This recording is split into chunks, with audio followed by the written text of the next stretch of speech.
Can you describe the stem and its variants a little more specifically? You said bass lines and melody. Are those the two? And beats. And then there's the visual representation of those. So the beats, we thought would be a really great way to represent the different dancer images. So if you change a beat to the between the first, second, or third one, the dancer image changes.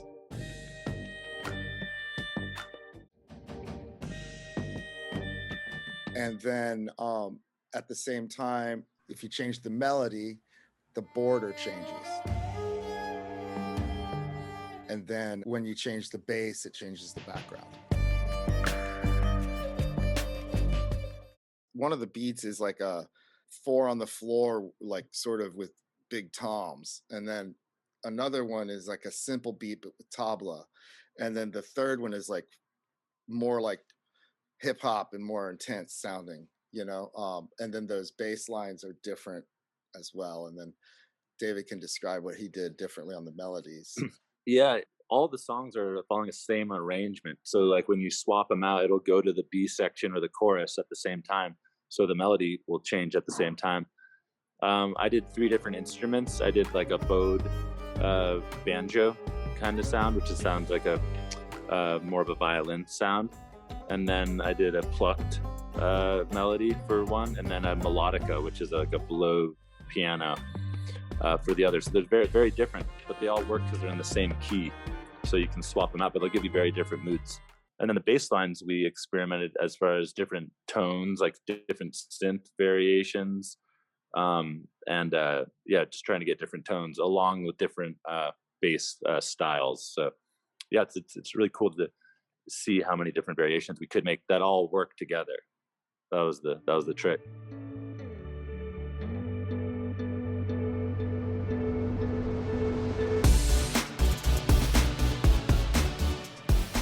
Hey peeps, what's up? I'm Anne-Marie Alanis, and this is Rare Digital Verd, a series about artists, their creations, and their experiences, both good and bad, using blockchain technology. In episode 8, I talked about a couple of platforms and blockchains people have been exploring outside of Ethereum and some reasons why. Guide your cursor up here for the link to episode 8. Now let's get back to the Ethereum blockchain and revisit async music and what's happened since the first wave of async musicians changed music history. Yes, music, not just NFT music, but music history in general. These artists, namely Mighty 33 and Connie Digital, RAC, Verdigris Ensemble, and HMLTD dropped the world's first ever customizable and programmable music creations through Async Art's music platform. In case you haven't seen episode 7, which I think you should, here's a quick rundown of what Async is. Async Art is a digital platform that allows you to make art that changes over time without knowing anything about coding. Changes are based on data like statistics and time. If you're familiar with Photoshop, then you'll get this next part. The artist provides menus of changes or variants, and the collectors of these menus get to customize the art's layers, changing the look of the overall piece. Late last month, Async launched Async Music. Music created on Async Music is composed of a single master track NFT and multiple stem NFTs, just like a programmable artwork. Stem NFTs are effectively the same as layer NFTs. They have the ability to change what the current master track both looks and sounds like. If you watch the beginning of this video, Sidecar Tommy and David Satori from Beats Antique do a good job of explaining the variants for each of the bassline, melody, and beats stems, which make up their new dynamic customizable song, Interchange. They're a part of the second wave of musicians dropping these leading-edge works on Async Music. Be sure to check them out on async.art. So, what happened after the first ever launch of programmable music with the first wave of musicians? The latest conversations on Twitter have been asking whether it's about the money or about the art and music. Why can't it be both? The music industry as it is messy and corrupt as far as artist payments, royalties, rights distribution, and music licensing go.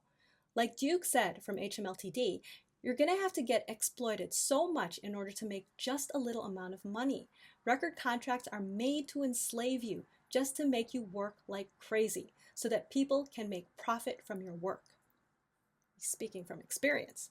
So I'm happy to share that the first drop of programmable music was a slap in the face to those who would take advantage of working musicians. In other words, it was a success at a total of 93 ETH. That's just over 355,000 for those who don't know that 1 ETH equals 1 ETH. Metapurse, Veritas, and Maximo NX topped the Async Music Collector list for Verdigris Ensemble's Betty's Notebook. RAC's Circular is next at a total of 49 ETH, shared and owned by Lot 555, Metapurse, and an anonymous collector. SwiftEagle.eth, Maximo NX, and one anonymous collector own and share control over the master and stems of HMLTD's Leaving at 41.9 ETH. That sure beats the 6 cents that they earned for the year on Spotify a few years ago. And Mighty 33 and Connie Digital's Token Jukebox garnered 18 ETH, which is over 50 grand at the time of the sale.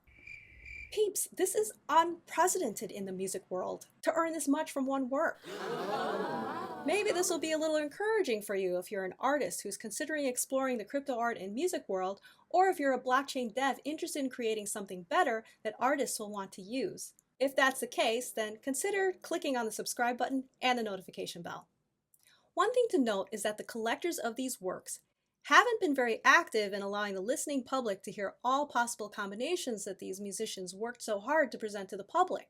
Is it because limited access to the work would make it more valuable? That's my wild guess. It's a reality I'm willing to accept if it means that musicians finally get to reap the rewards of their work, allowing them a tool to create more financial freedom for themselves. Speaking of freedom, here's a band that found freedom in the rules that the Async Music platform provided for them. Beats Antique. Beats Antique is not only an experimental world fusion electronic music group. They create a full experience with performance art and sets thanks to one of the group's founding members, Zoe Jakes, a notable pioneer in belly dance fusion. She's not only the lead dancer of the group, but to enhance the unique type of belly dance fusion choreography that she's known for, she actively co-creates and influences the composition of the music produced by the other members of the band, David Satori and Tommy Sidecar Capel. It was through Zoe Jakes and music and entertainment legend Miles Copeland that Beats Antique formed back in 2007.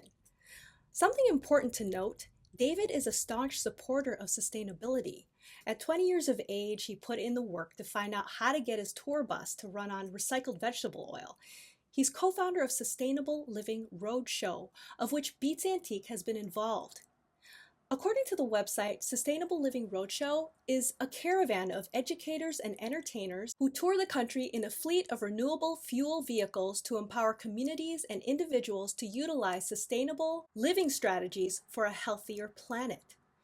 With their recent foray into the Ethereum blockchain, working with Async, and with David even minting a couple of his visual artworks on both Foundation and Zora, it may seem ironic that they'd be involved. But to those who have dug deeper into what is actually happening in and around the NFT space as far as ecological sustainability, it's no surprise that Beats Antique would want to integrate this ever-changing and improving technology into their lives in anticipation of the long-term benefits it will bring to the world.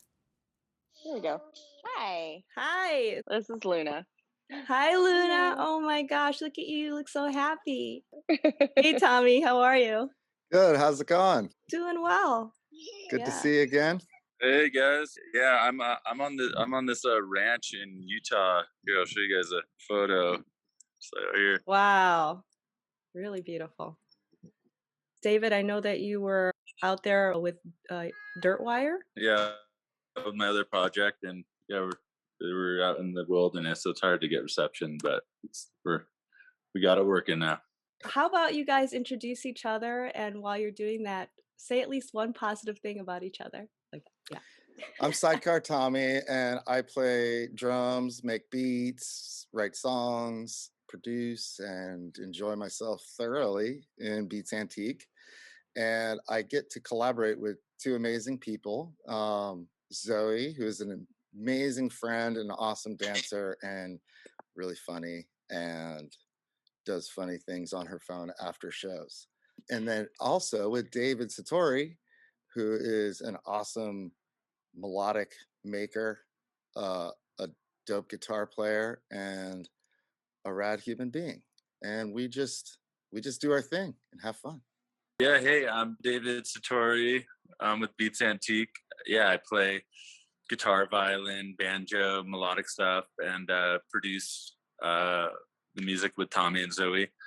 And we've been doing this for like over almost 15 years. And yeah, Zoe's a huge inspiration with her powerful ability to channel through dance and speak through dance, and her rhythm is amazing.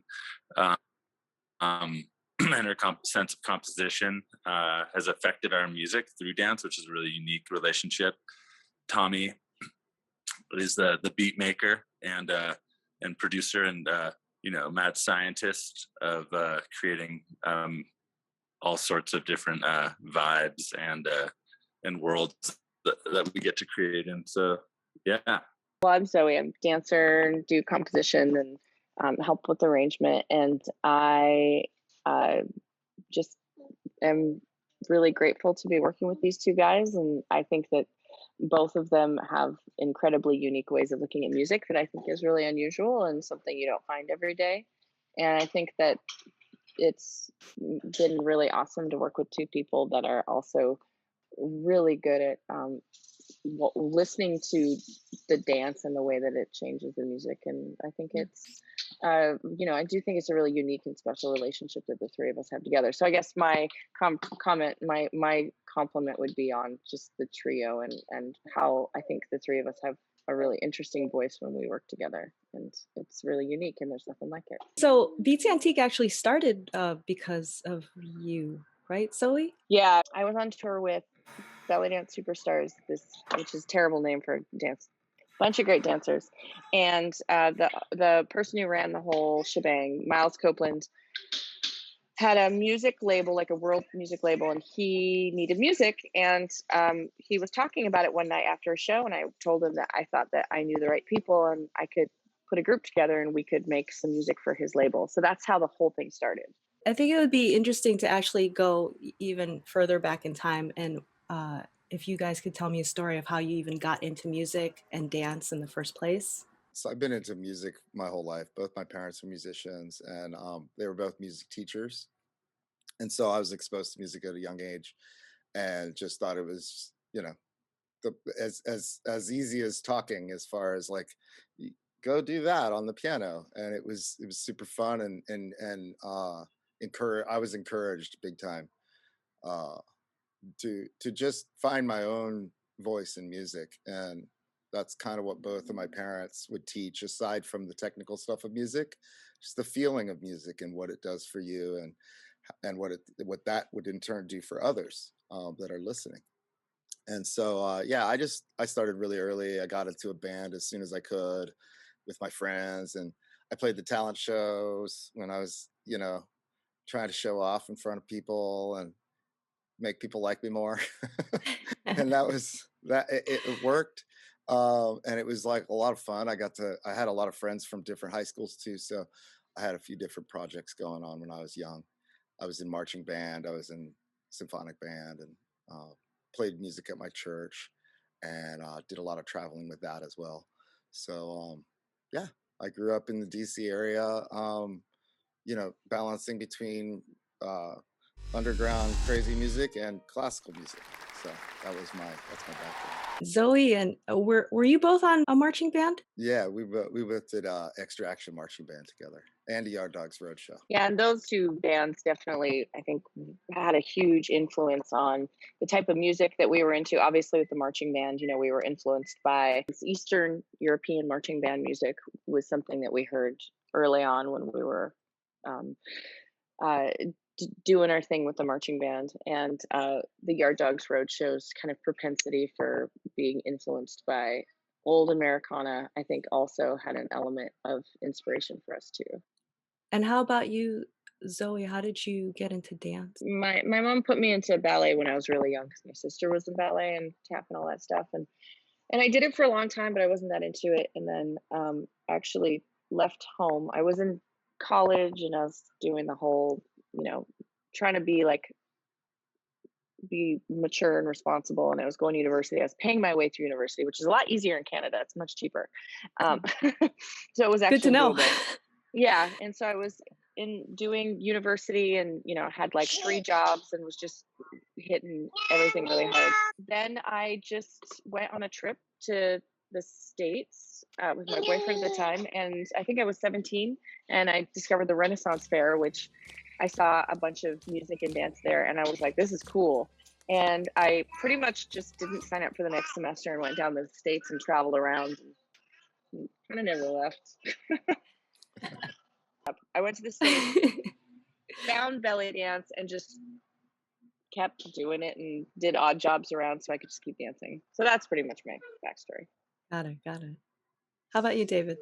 Yeah, I grew up in Burlington, Vermont, heavily influenced by like the live jam, East Coast funk music, and jam band improvisational music. Sort of led by Fish. So I got to see Fish in their hometown. That's where I was from, and so that had a big inspiration when I was younger. Played in a band in high school. Sort of discovered music with my brother. My family wasn't a musical family. And then I got into music school. I was in a band, went straight to California and studied world music and composition at California Institute of the Arts. And then my second year there, I went to Burning Man when I was 19. And that sort of, between going to Cal Arts and Burning Man, really opened my mind to all sorts of music, electronic music at that point. And that's sort of where electronic producing and Reason and these electronic programs, and moved up to the Bay, and then saw Extraction Marching Band at Burning Man, all these other places, and found out that we had some mutual friends. We got introduced to Tommy, and me and Tommy jammed, and then saw Zoe perform, and we were all sort of in the same scene in San Francisco. And then we just all met. Me and Zoe started dating, and like the band started to form after that. And the Bay Area Burning Man scene had a lot to do with sort of crafting our sound, and had a huge influence on that. The performance art scene, Yard Dogs and Extraction, and West Coast bass music, electronic music. So I recall you saying that one of your inspirations was Fish. What else has inspired or is inspiring your work right now? I love listening to up and coming producers of electronic music and all other genres as well. But I really love the vast soundscapes that I've been hearing lately, and just the way that a different mind can interpret how to do something. And I've been finding a lot of inspiration by literally random searches on Spotify for stuff, and just kind of seeing what my friends are pushing out there and all that stuff.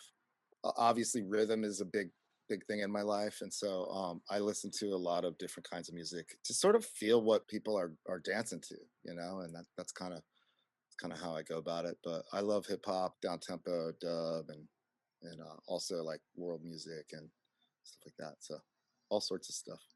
yeah, I think for me, it's like experimental electronic music is a huge influence, together with traditional music from around the world. Drawn to traditional music from Africa and India, but I love like sort of cutting edge electronic music from like Amon Tobin was a early influence on the band. I was just listening to this group last night called Forest Swords, which is another interesting group I've been listening to recently. So yeah, all this. Currently being inspired is definitely, it feels a lot different than what it was inspiring me before. These days I feel like all I hear is like Coco Melon, which is a kids TV show, Coco, and kids lullabies and stuff. Honestly, like my early inspirations was what was happening on a more underground level with, the Bay Area music scene was pretty vibrant and kind of ridiculously amazing about 15, 20 years ago. And there was innovative, unusual, creative, weird artists playing. Like it felt like every weekend there was something incredible and mind-blowing. And there was also a lot of performance art. You know, Extraction Marching Band had a lot of performance art, the Your Dogs Roadshow, but a lot of bands had a lot of crazy performance art. For instance, I'm going to bring up someone that'll probably crack Tommy up. Extreme Elvis was yeah, he's foul artist, but absolutely mind blowing. He's Elvis impersonator, and he was a real big guy, and he uh you know, his whole act was that he was, I would say, kind of like twisting the, you know, 50s aesthetic of Elvis and making it in. His motto was every generation gets the Elvis it deserves. He would drink and do all sorts of gross stuff I'm not really going to talk about, but it was disgusting. But he was brilliant. He was absolutely brilliant. And the reason I'm bringing him up is because I felt like there was a lot of messy art happening that was taking a lot of risks, and that was a beautiful place to be because it's very fertile ground when you see all these artists taking risks on a level that it just opens it up. So I would say for me, it was the scene itself of the Bay Area 15, 20 years ago, and everybody just doing, honestly, like the weirdest, wackiest art I've ever seen. And things that came out of it were Burning Man and a lot of the festivals, a lot of the artists that were coming out of that, and then it were like a more polished version of the absolute messy shit they were creating, you know. And we all got to be a part of that, which was really special. I second that. Yeah. Coming from, for me, like I came from a more educational background in music, and I ended up going to Berklee College of Music and studying there. And then I went to New York, and then I came here, and it was like I got here and I was like, oh, sweet. Like there's a better excuse to do fun stuff than studying music. And and so that's when I want to kind of bundled everything up I learned and tossed it behind my back for the future, and like just checked out a bunch of crazy art and see how, you know, how can we create something the next level each time. And it was just super fun. I mean, I don't think that there was any sort of I mean, there was a ton of support is what I mean. You know, you could tell somebody like, hey, this is what I was thinking of doing, and it could be the crazy, literally the craziest thing ever, and somebody will be like, awesome, let me I'd love to check that out. Like, and so it was just a fervent time of going, just express, and it was just super fun. I mean, I that Extreme Elvis show that we did was amazing. We performed Black Sabbath, the first album, with Extraction Marching Band and Extreme Elvis as Ozzy, and that Wow, was that sounds epic. it's one of my, yeah, it's one of my all-time favorites.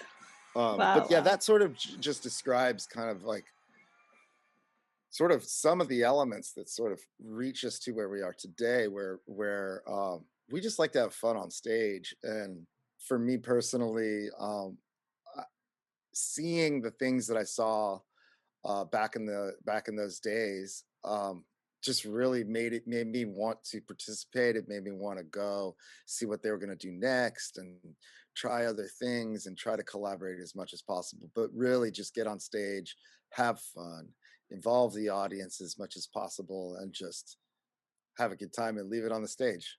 That would be a good bridge into your thought process and your creative process when creating your music or even just the whole production. We really vibe off each other and play each other music and see what kind of sparks something, some energy into one of the others. And we just bounce ideas off of each other, and they're pretty vast, so we don't have to reach very far because I think we all, you know, think differently. And so when we each put our pieces into the mix, it just sort of comes out as this sort of diverse song. um that's like the overview of it. As far as the technical stuff, you know, we use Ableton Live, and we record a bunch of stuff here at our studio, and we put that together and, you know, create the sonic landscape that we end up with. For this collaboration, it was really special to have like these variables to play with. So I think like we were really inspired to like explore different textures and different ways of, it was like a puzzle. So it was really cool how that spawned different music. And it went from just a rhythmic beds to like experimenting with different melodic stuff. Tommy came up with some beats, and then we explored with different versions of instrumentation on top of it, and each instrument always gives a different inspiration. Then starting to look at what the visuals were with that, so it was a really unique way of making music, which we never have done before. And I thought that just sort of came together, and first time we fully collaborated in a while since COVID, so it was like a fresh start to making music. And yeah, it's sort of in a way we went back to our roots. We went back to the sort of more minimalist drums and like minimal melodic elements, which yeah, was refreshing to get back to that. It's really neat too, because what we experienced was really cool. Basically, when you write a song together as a collaboration with people, somebody's part, like many parts get thrown away, right? They just get lost out into the ether because you have to make something specific. You make these decisions. That's what happens. In this project, it was really cool because we didn't feel that pressure to make the final decision on everything. We just because the way that it's structured is that each part can go with the another part. So baseline from version 1 can replace baseline 3, and it can go with each of the other parts of the song. So in essence, we got to put out, multiple songs at once without having to make the decision, and let actually the listener make the decision as to what they want to hear, which I think is a really unique and interesting thing. Um, I found it very refreshing actually to collaborate in that way. I see we're talking about Interchange right now, which is the project that you're working on with Async. But before we get into that, I'd love to hear from Zoe about your creative process when putting the production together. This particular project was mostly David and Tommy, so I wasn't a huge part of this one. Really just the costuming and getting the dancers together. But if we're talking like in general, Yeah, in general. the creative process it can be so different. And this is something that is really fascinating about Beats Antique is sometimes, David or Tommy will be working on a track and it'll be like just an idea that they're working on. And I'll take it into the studio and I'll work on it and play around with like combinations and choreography. And then through that is where I have my feedback. And I'll say, oh, I love it. And it would be really awesome if there was some more space. Or it's great. And I love that horn section. Or can you extend this section because it'd be really nice to have a build there.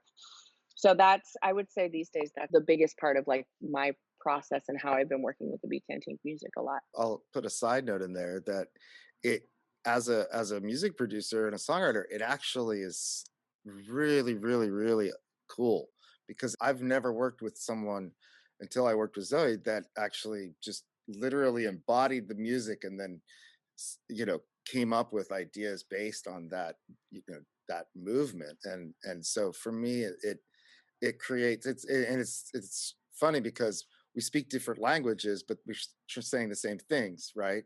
So it's like, oh, you want to hit like understanding what it is that kind of that movement is going to need next is it's a never ending communication. It's super fun and different, and it's challenging as well. Yeah. Yeah, I can totally relate to that as a dancer myself. And I think that's so interesting how Zoe can add to that creative process. That's really great. So let's go back to Interchange. You talked about creating these different parts to the song and making sure that they combine in a way that works together, keeping it simple, things like that. Can you tell me more about it? What is it for people who don't know what it is? How is it different from what you've done before? Why is it called Interchange? It's called Interchange because we were really thinking about, well, like, what does this piece represent?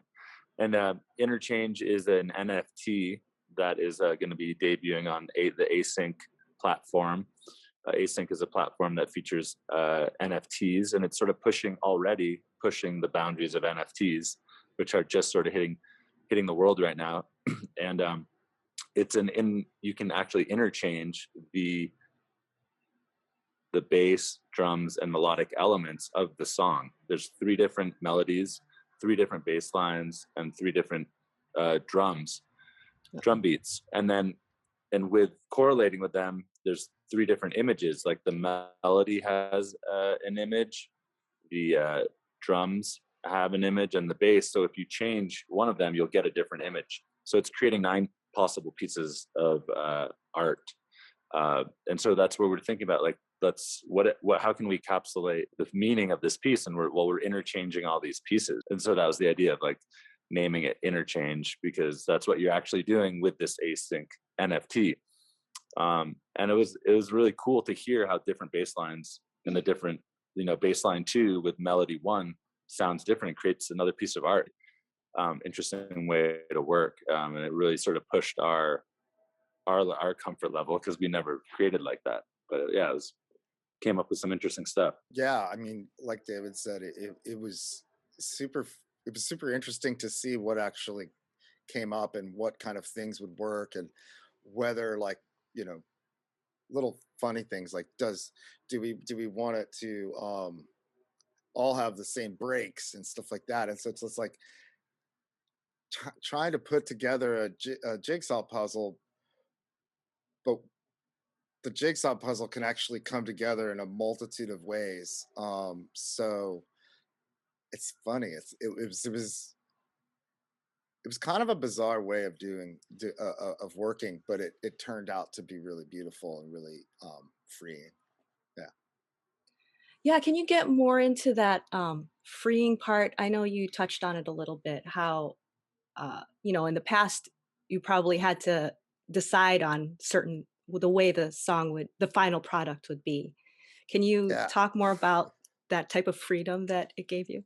Well, it's kind of in 2 ways. In the simple way, it's just that we didn't have to make any. The amount of decisions that we had to make were actually less, because there was more opportunity for decisions to be made. The interesting, intricate part is that I think as a songwriter, it's really hard to, you come up with something and you naturally respond musically to what you're trying to get to. Then the next person is like, oh, but the person you're collaborating with is like, well, I don't really like that. It's not like I don't really like it. It's more like, well, what about this? And what about this? And what about this? In that, you find yourself sort of attached to certain things, or you gravitate towards certain things, and it can be difficult to let go of a creative idea. I mean, it's I mean, we're all like uh children in a way, where we hold on to these things, in unreasonable ways. And so the freeing that I'm speaking of specifically is the fact that, quite honestly, me and David didn't have to have a huge discussion about whether we're going to keep this one or that one, or and to be honest, it actually led to that freedom, led to the next song that we started working on, actually us to be able to come up with even a new way of communicating about what the song needed and which direction it should go. And so I think it's a really healthy form of songwriting that I don't think I've ever participated in before, because you're like I said earlier, you're constantly editing down to what it's gonna be and what it ends up being, and the audience doesn't know that there's like a whole other world of this music that came down to this one thing, and so it's kind of it's kind of exposing to me about how much judgment we have on each other that's just naturally built into the art of writing songs together and creating a cohesive unit out of more than just yourself. And so it was freeing for me personally just to experience that as well, and I want to explore more of that. You created a song after doing this project, and you're saying your experience with Interchange on the Async platform actually helped you to grow and affected or influenced how you Yeah. were creating this next song. Oh, that's so great. Yeah. Yeah, because specifically what happened is that I really wanted a part to be in a song, and David wanted a different part to be in the song. And what it did was it actually, I think, I can only speak for myself, but it gave me um, the idea that wait, there's way other possibilities out there. I'm sort of limiting this thing for its full expression to say it has to be this way, right? And but that's the mindset you get into when you're sort of really jazzed on something and you've got an idea, but you want somebody else's input, or you want to pull everyone in, and just like anything, someone's opinion is going to be completely different, or maybe it's aligned. What I mean is that when it came up to us being like, which part is in it? This part, no, this part. It's like we actually just created a new part, both of us together, without and it actually did much more for the song's movement. So because it was completely different than the other part or the part previous. So that's all I mean. It's just a curious side effect.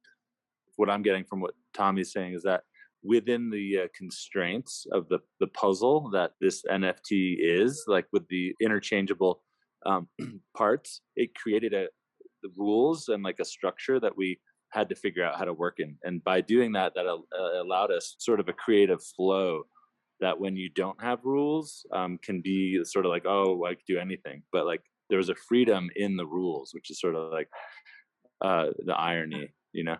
I like that version too. That sounds good. Yeah. I approve.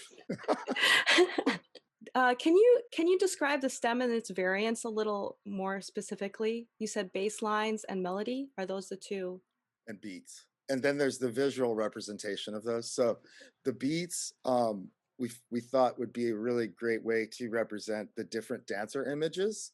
So if you change a beat to the between the first, second, or third one, the dancer image changes.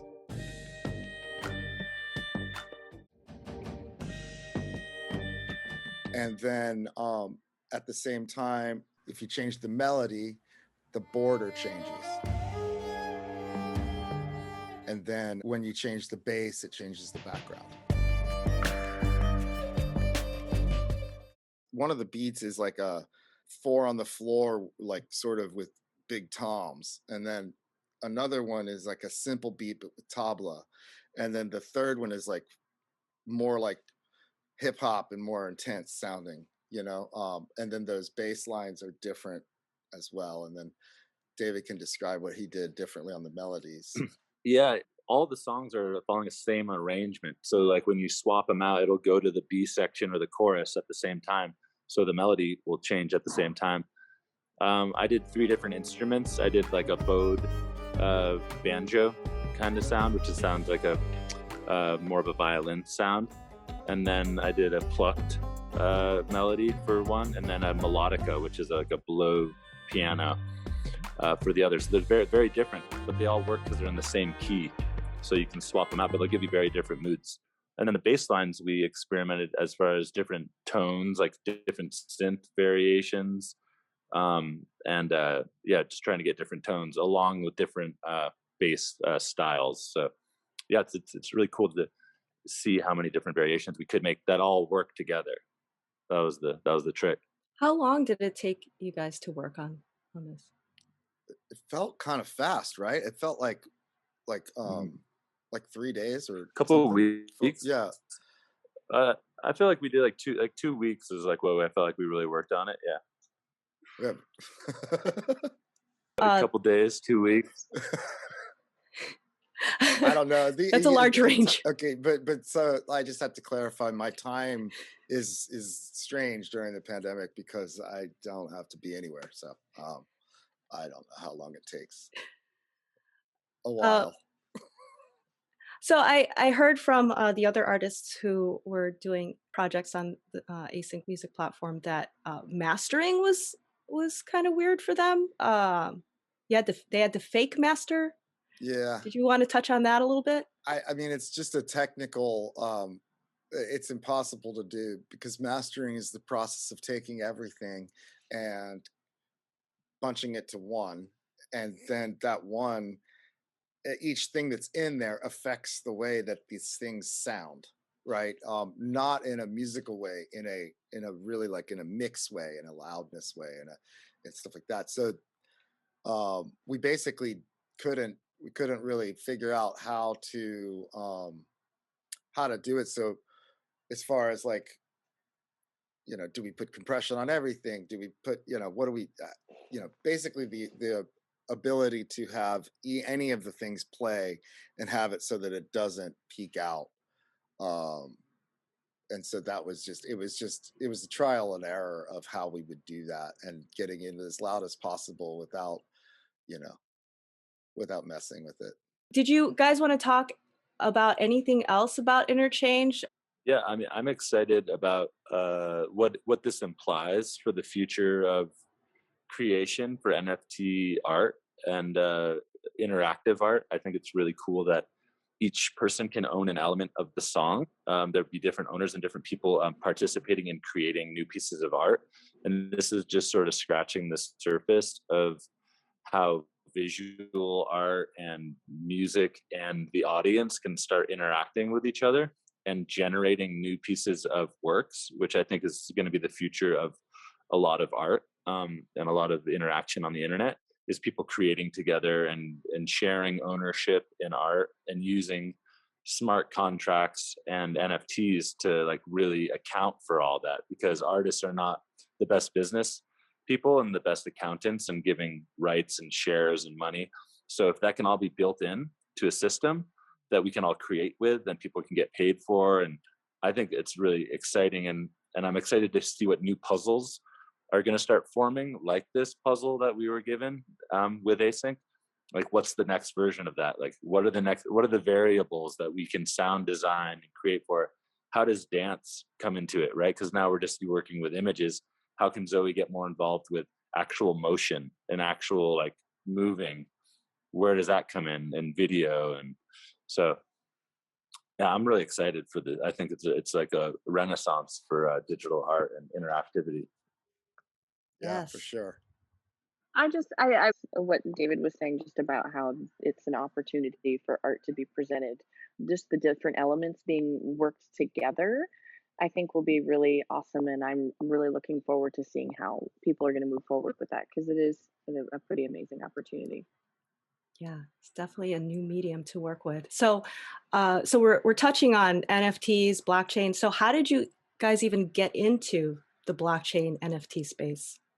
David started talking about blockchain like a long time ago, and it was driving us all crazy. And then we finally paid, and then we finally paid attention, and understanding like Bitcoin, cryptocurrencies, but really understanding what kind of possibilities the blockchain had for the future of all things, right? Because I think you know in that time we have a lot of creative friends who are also coming up with new ideas and ways to do things differently, that like Zoe and David both said, it's like that gives recognition to the artists for the things that they do, and so I feel like we've always kind of tried new things. Like it kind of started back when we released our first EP together, without any label representation.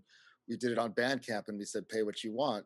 We just want your email address. And I think that kind of harkens to what our future would be. So when any sort of newfangled idea comes up, we're sort of like, well, yeah, let's try it. What is it? Like, let's find out about it. So personally, I've been obsessing over it for the last few months. 4 or 5 months since I first started hearing it just before the new year, and I didn't understand what it was. And through listening to conversations and checking things out and asking a lot of questions on Clubhouse and stuff, it's like I I kind of understood, like, oh, cool, it's this opportunity to actually um, share ownership in a different way, and define ownership in a different way too, and that's pretty cool.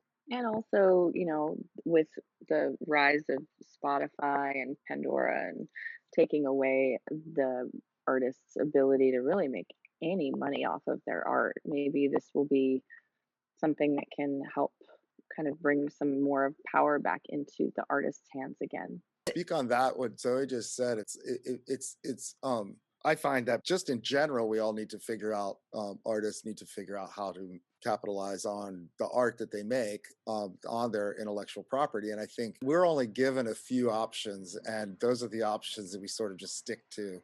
And quite honestly, the technology has finally kind of moved towards letting artists experience, what it's like for other people to come up with ways for us to make money, because we need to understand it. And I think that it's been very educational for us to sort of look in other places and look in other directions, as opposed to the very strict, very, systematic thing that is the music business. It's now it's ripping it apart and saying, what is it? you know and it Yeah. pretty much is becoming, well, what do you want it to be? And Oh yeah, that's I a want great it to statement. have, I want to give access to people that maybe didn't have access to things, and also I want to make things that are special to people that do want to support art and do want to further, an artist's life, you know Yeah. Tommy, you said that David was the one who introduced you guys to blockchain and NFTs. So David, how did you come across it? Sorry, really quick. I have to run. I have another call, but I just wanted to say thank you so much for Yeah, having me here. I really appreciate you, and I'm super excited to see what happens with this. I'm So, so glad and you could make it. And yeah, yeah, I'm thanks for excited to having see me. you as well. All right, take Yeah, care. take Hi, care. Zoe. Bye. Bye. Bye. Oh, I saw a documentary on Netflix. I got to find out which one it was, but it was about cryptocurrencies. I think this was in 2014 or 13. This is a long time ago, like when Bitcoin was just coming out. It was actually around, no, it was a long time. It was like 2010 or 11 when like we were going through that big recession. Mm, And there was a documentary, and I started to hear about Bitcoin and alternatives because I was like, wow, I didn't feel confident that our financial systems were going to like make it through the next couple decades. So I was like, something else has to be happening. And so when I started to understand what Bitcoin was and cryptocurrencies, I started to be like, oh, I see that this is the alternative. This is like where we can create a decentralized a system that we all can keep accountability in. And so I understood the bigger idea, and then I got into Bitcoin before the 2000 what 15 to 17 rush there. Yeah, 17 was like the last big rush in that. So I've been in it, and I believe it is like the technology of the future. I feel like we will be all moving to digital transactions. I do believe the internet is going to be changing, and I think PayPal and Venmo are all like indications of that. And yeah, I'm excited to. Once I understood what an NFT was, it made perfect sense, because that's where we're applying blockchain to actual other things besides a coin that is can be a lot more abstract for people. So even though the NFTs are still abstract and hard to understand for people, I think it'll become easier and easier to understand, especially when like medical records start to be NFTs and all these other things that we are trying to keep track of, that we yeah. lose track of, that are going to help us actually stay on top of our information and our content and control it. So I'm optimistic for it, and I hope, and I think, yeah, I think this is a big opportunity for artists to be more empowered and choose their own adventure on how they want to do this. There's gonna be so many ways in which this unravels, and we'll see what rises to the top, what practices. Yeah, it's a very hopeful technology. So I know you have to go soon. So do you have any parting words for any of your Beats Antique fans before you leave? I would say, yeah, Beats Antique is excited to be making new music, and we're super excited to experiment with new ways of audience interactivity, which is what Interchange is experimenting with on the Async platform with this new NFT. And yeah, it's an exciting time, and we're ready to keep making this kind of art, and hopefully you guys enjoy it too. So please go check it out on Async. Check out Interchange. Thank you, David. I appreciate you coming on. I know that you're in the midst of traveling, so Oh yeah, no worries. I appreciate your time, and thanks for helping promote this. you're very welcome. Cool. See you soon, bud. All right. Talk to you later, Great meeting you. Tommy. See you Take later, care. and nice to meet you. All right. Bye-bye. Bye bye. It's All been right. really So, fun because during the pandemic, it's like we all have to look at each other on video, and David's always like his phone is shaky and he doesn't his internet connection sucks, and it kind of like I have like the camera set up. It's really nice. yeah, it's very right nice. and stuff like that.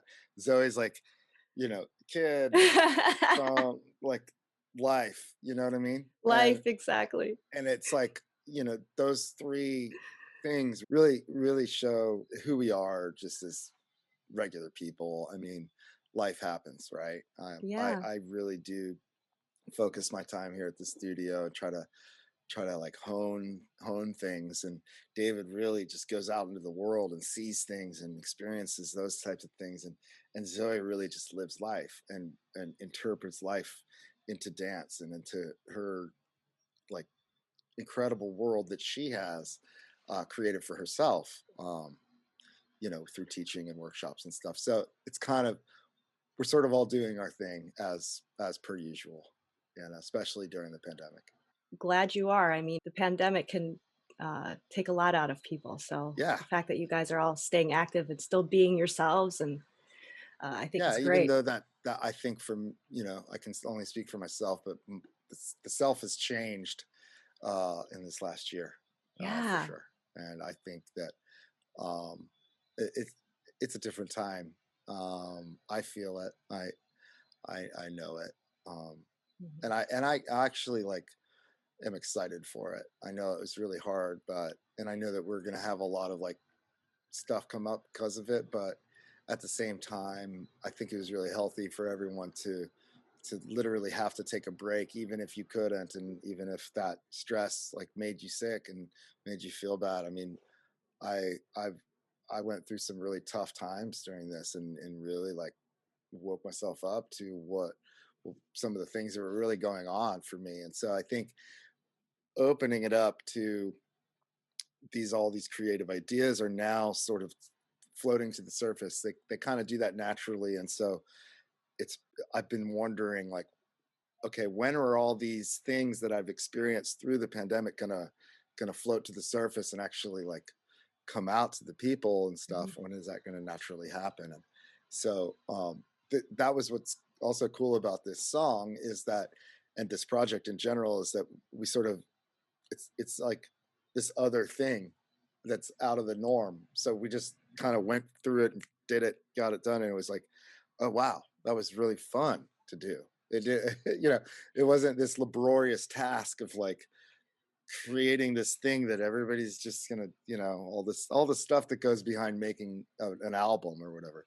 And so it's like cool, but in that time we made three completely different songs that can turn into, I forget the number of combinations there are, but somebody in math could do 3 times 3 times 3 or something. I'll ask a mathematician.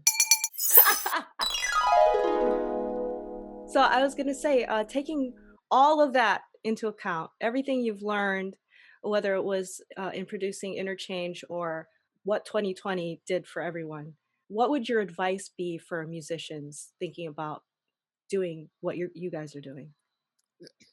Explore, you know the possibilities are literally endless, and I think it's hard to get out of the rut of actually just like normal music releasing and stuff.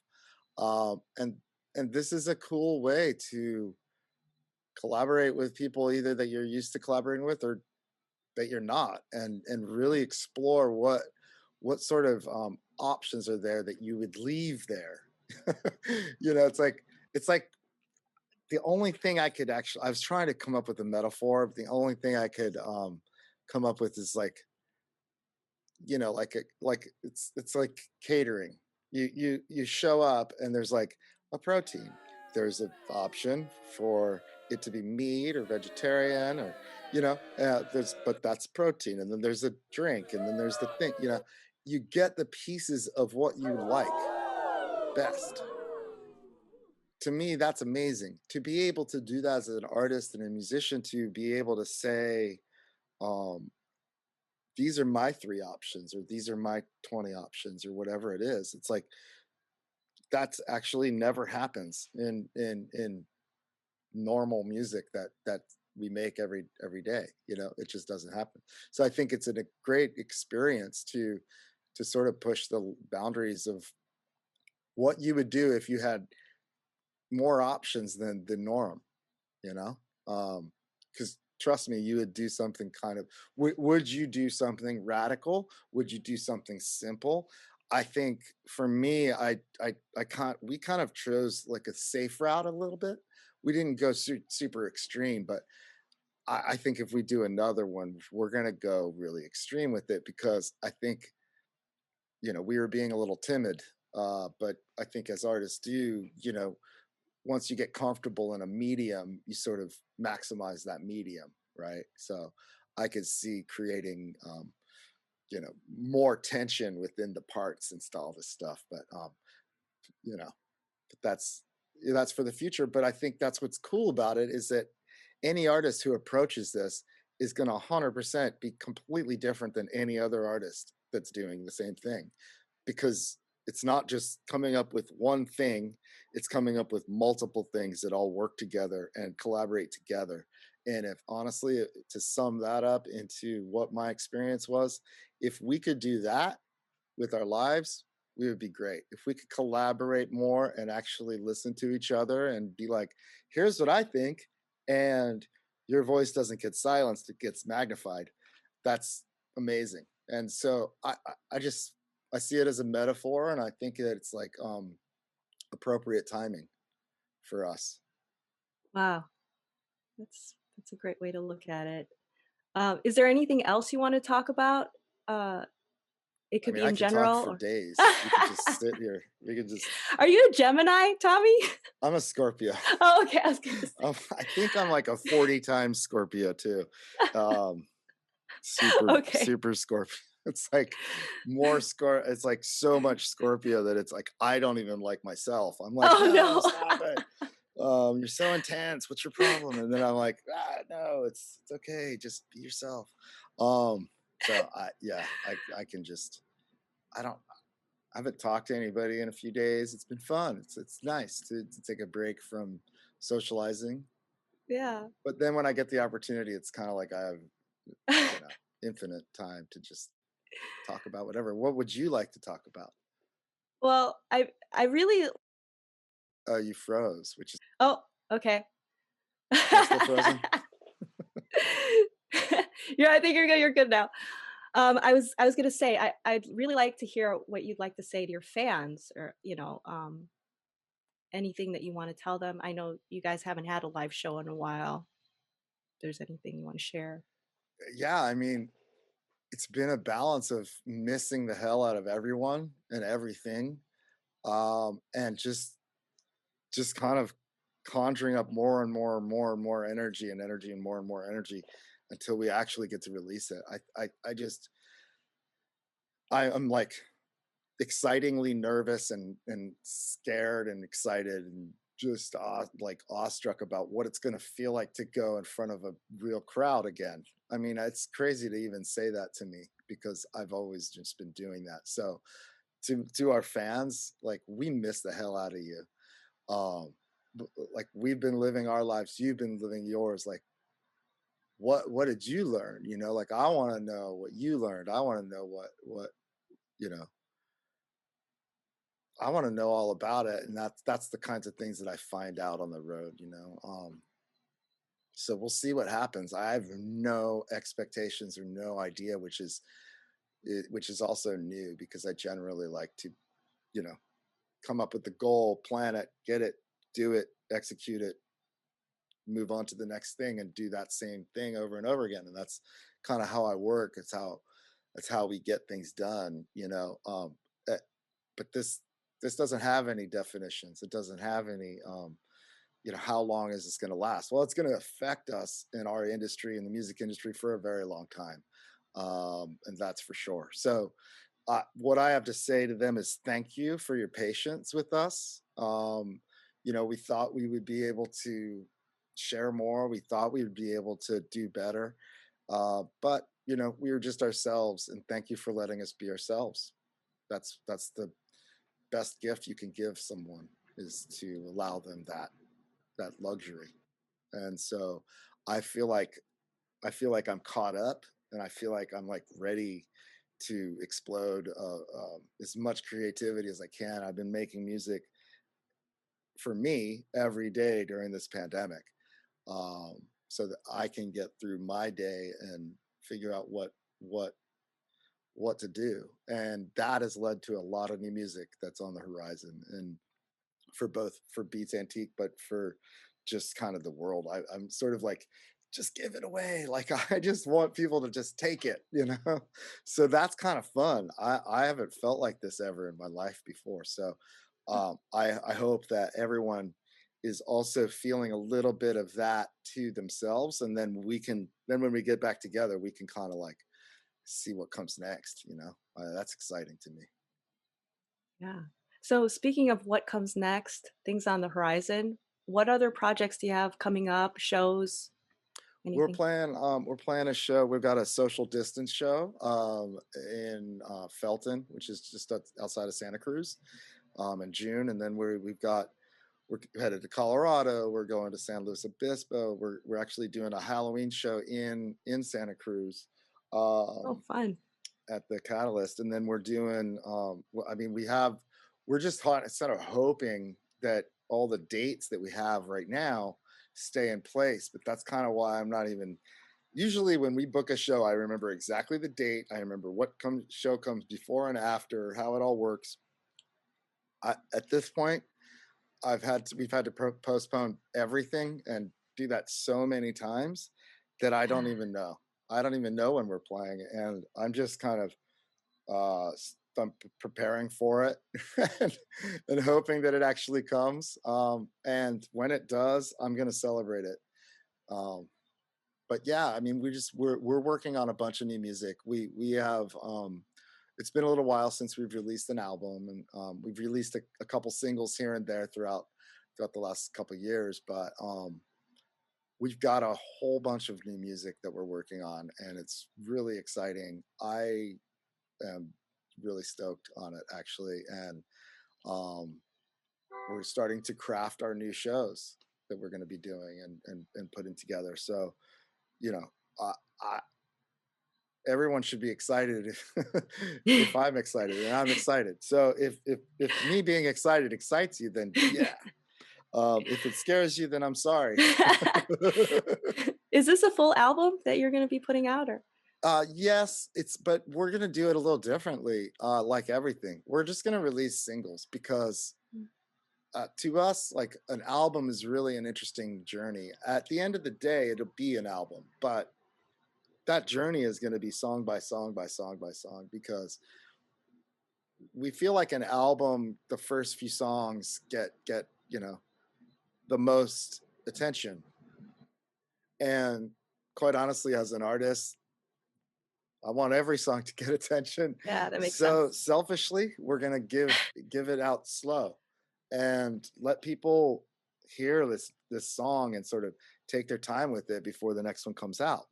So we'll see how long in between those, probably a month or 6 weeks or something. But it's like being able to tell a unique story for that song is is a luxury, and I can't wait to try it.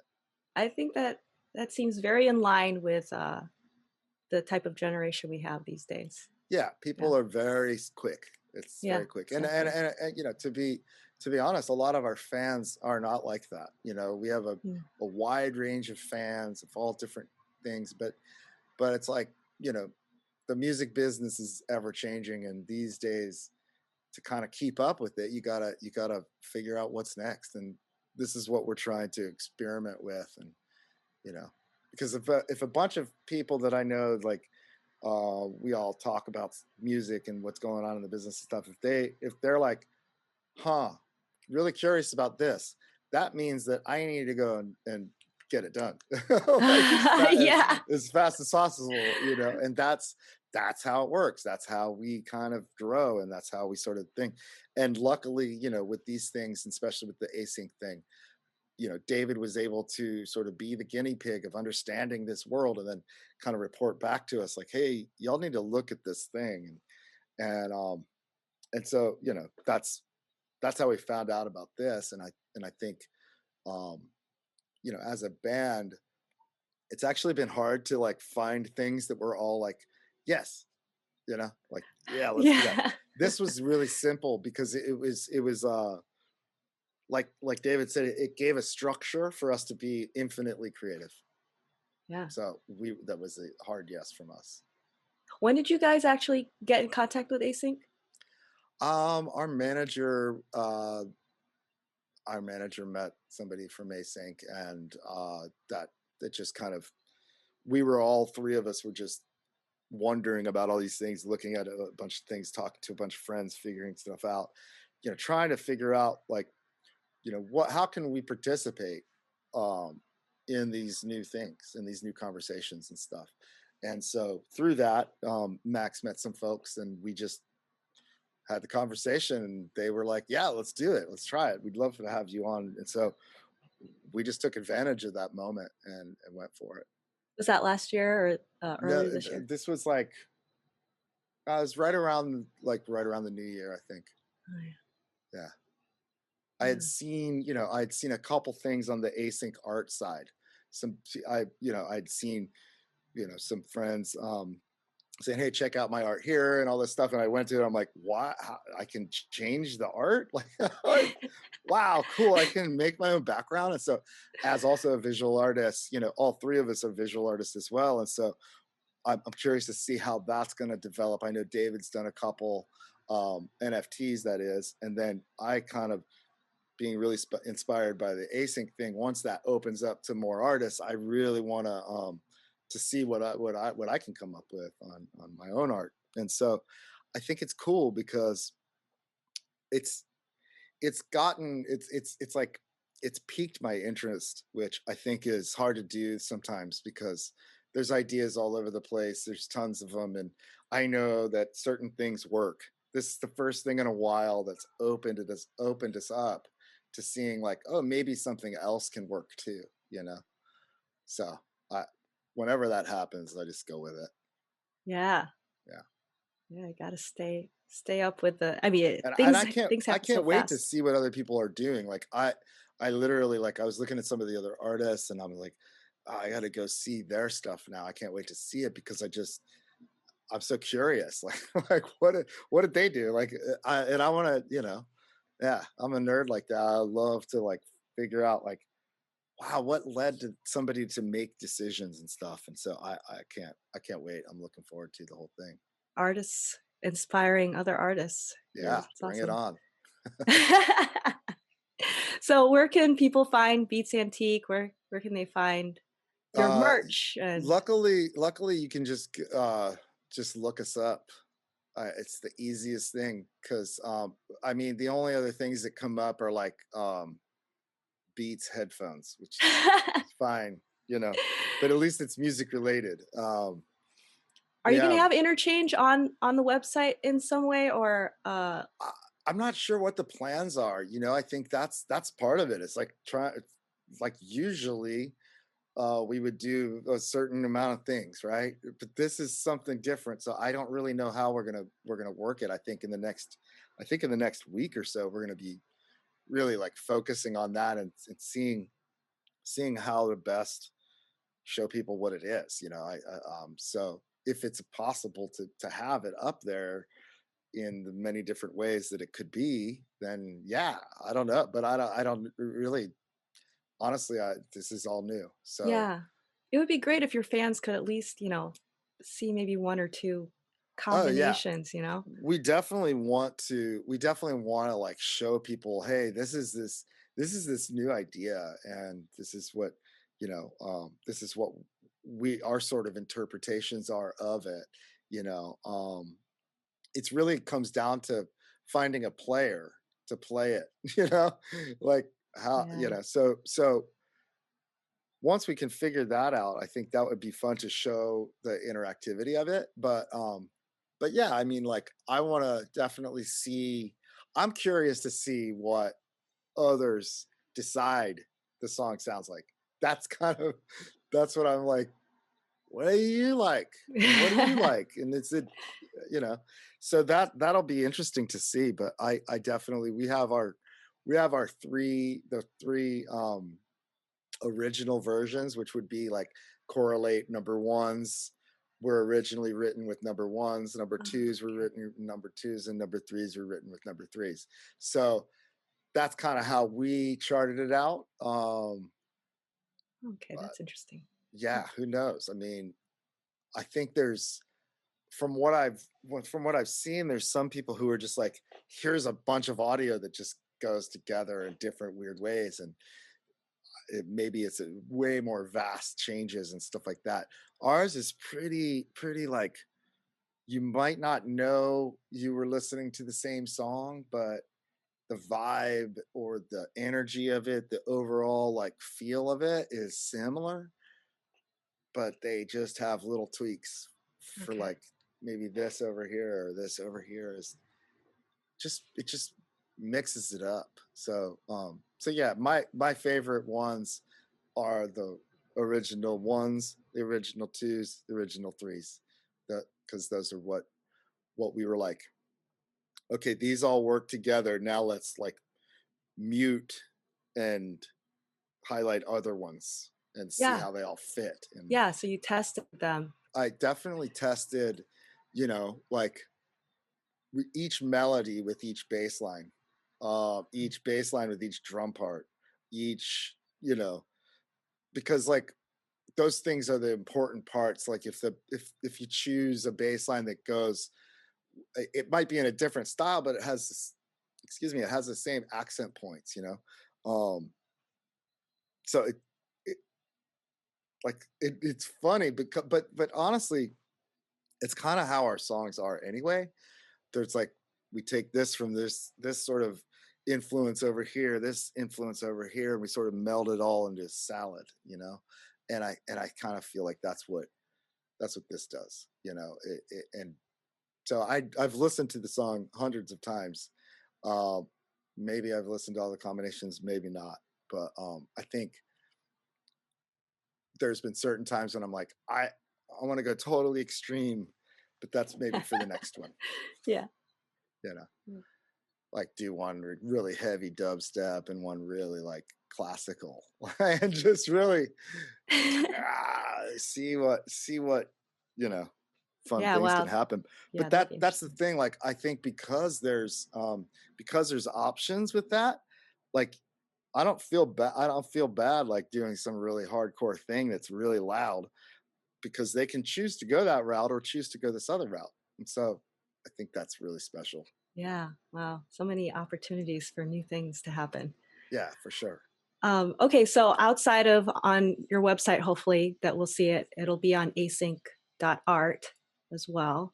Yeah, and we'll be posting about it on our Instagram and Twitter and stuff, and just yeah.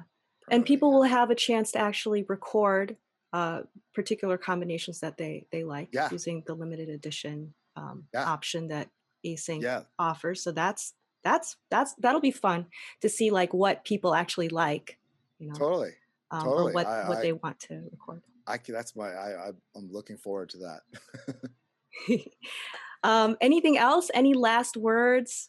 Spread the love far and wide, and don't accept anything else. I like those words a lot. That's what I want to hear. Yeah. That's what I want to say to everyone. I feel like it's a big hug. We all need a hug right now. Yeah. Big, long, and with, hopefully with no mask on, and hopefully with nothing but pure love. Lots of hugs. No more air hugs. I mean, air hugs are cool, but like, let's try it. Let's try it. Yeah, I can't wait for a big bear hug from everyone. Yes. It'll be nice. For sure. All right. Right. That is it. That is the show. Yay. And scene. If you haven't already, please help support this channel by subscribing, clicking on the notification bell, and smashing that like button. Thank you, my rare digital birds. Until next time, fly high.